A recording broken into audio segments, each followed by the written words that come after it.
পরিচালক রায়ান রাফির officially declare চলে এসেছে ২০২৫ সালে ঈদ উল ফিতরের চরম ধামাকা একটি মুভি। সেই মুভির নাম হবে লায়ন।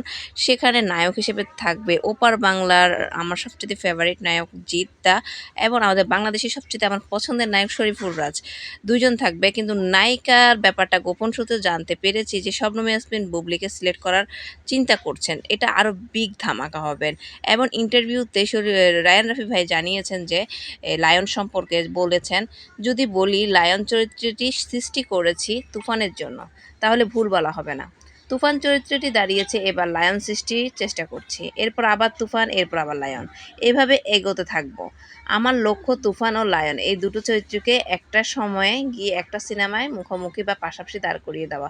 রায়হান রাফি ইন্টারভিউতে এটা জানিয়েছেন। আর চরম ধামাকা হবে জিৎ এবং শরীফুল রাজের বিপরীতে যদি শবনম ইয়াসমিন বুবলি থাকে, মানে পুরো সিনেমাটা হিট, সুপার হিট হবে।